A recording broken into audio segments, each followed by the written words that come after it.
Salam saudara pemirsa, selamat berjumpa kembali dengan kami dalam program Berita Pengharapan. Saudara pemirsa, ingat rekam jejak. Ya, itu yang kita dengar sebentar, betapa kalau kita menjaga rekam jejak kita, Tuhan akan menggenapkan segala rencana mujizatnya bagi hidup kita. Mari kita berdoa sebelum kita lebih jauh mendengarkan firman Tuhan ini.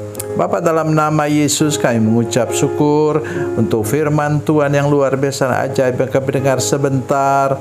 Engkau memberkati kami dengan firman-Mu, menolong kami supaya kami benar-benar mau menjaga rekam jejak kami pada saat ini, dan juga supaya kami bisa menerima mujizat Tuhan di masa depan.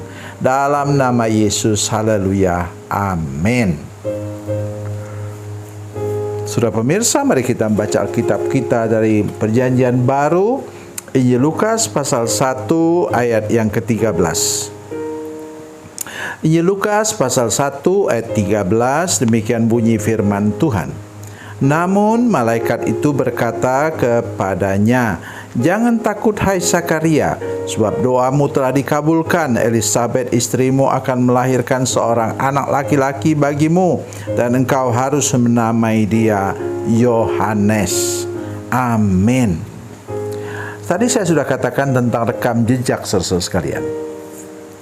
Ini patut kita perhatikan dalam kehidupan ini Zakaria dan Elisabet. Saya baca untuk kita, dengar baik apa bunyi firman Tuhan ini.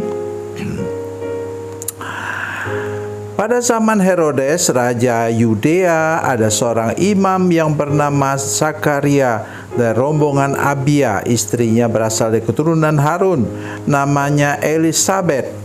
Keduanya hidup benar di hadapan Allah dan menuruti segala perintah dan ketetapan Tuhan dengan tidak bercela. Saudara dengar itu baik-baik. Biasanya yang sudah bisa jadi imam begitu, itu di atas 70 tahun. Mungkin juga di atas 80 tahun.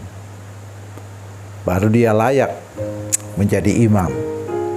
Dan apalagi di sini disebutkan dia imam yang bertugas. Ya. Kemudian kalau begitu istrinya juga mungkin umurnya hampir sama. Jadi mungkin juga 70 tahun atau 80 tahun. Karena itu disebut sebagai mandul. Saudara pemirsa sekalian, perhatikan ini baik-baik. Kalau saudara adalah seorang yang menjaga rekam jejak saudara sekalian, walaupun lambat, janji Tuhan pasti digenapi dalam hidup saudara sekalian. Jangan main-main itu dengan Yohanes itu kemudian disebut Yohanes Pembaptis.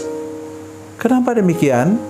Dia itu menurunkan roh dari Roh Kudus, tentu saja dari Nabi Elia, sehingga dia disebut sebagai nabi terakhir sebelum datangnya Tuhan Yesus Kristus. Dia sebagai forerunner-nya, pendahulu dari Tuhan Yesus.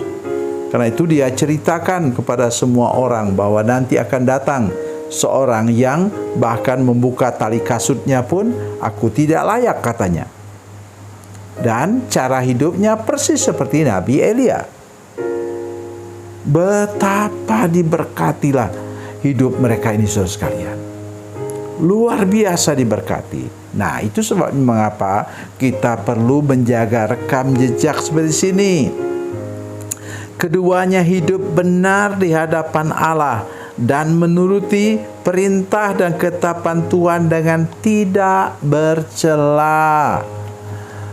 Pasti orang bilang begini, itulah tidak ada gunanya kalian hidup, kan? Hidup benar-benar dengan Tuhan. Buktinya kalian tidak punya anak. Tetapi mereka sabar saja. Ya, begitu juga saudara-saudara sekalian. Bapak Ibu sudah diberkati oleh Tuhan? Sudah hidup benar-benar dengan Tuhan, kan? Tidak pernah absen ke gereja setiap minggu, kan? Tapi hidupnya kok begitu-begitu aja? Kata orang jahat. Tetapi kalau sudah jaga rekam jejak tadi dengan benar dan baik kata firman Tuhan, setuju dengan apa yang firman Tuhan katakan, maka saudara tunggu saja. Ya, cepat atau lambat saudara akan menerima mujizat Tuhan. Nah, di sini kemudian coba saudara lihat, berapa lama mereka nunggu sampai kemudian apa?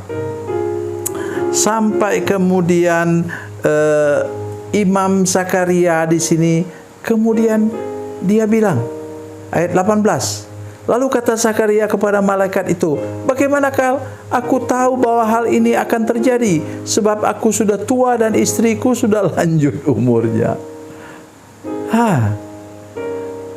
Ayat 19, jawab malaikat itu kepadanya, akulah Gabriel yang berdiri di hadapan Allah. Aku telah diutus untuk bicara kepadamu dan menyampaikan kabar baik ini kepadamu. Sesungguhnya engkau akan menjadi bisu.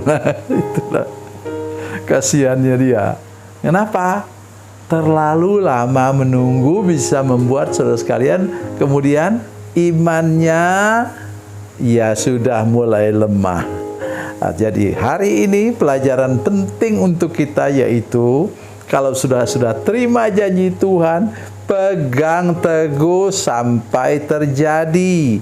Karena Tuhan tidak pernah bohong, tidak pernah berdusta. Kalau Dia berjanji, Dia pasti menggenapinya. Nanti sebentar saudara silakan baca kitab Bilangan pasal 23 ayat 19. Tuhan tidak pernah berdusta. Oleh karena itu pegang teguh janjinya. Atau bagi gereja kami, saya buatkan slip Alkitab. Semua jemaat boleh ambil, yang remaja ke atas bisa mengambilnya dan pegang teguh. Dan berkali-kali kita mendengar janji Tuhan itu memang digenapi, termasuk untuk saya juga. Jadi saya percaya bahwa Tuhan akan menolong saudara-saudara sekalian.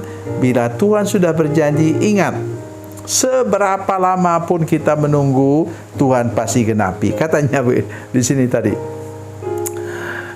Lalu kata Zakaria kepada malaikat itu, bagaimanakah aku tahu bahwa hal ini akan terjadi, sebab aku sudah tua dan istriku sudah lanjut umurnya. Ingat, umur tidak pernah membatasi mujizat Tuhan. Dan ternyata mereka punya anak. Ya, 6 bulan lebih tua daripada Tuhan Yesus secara manusia.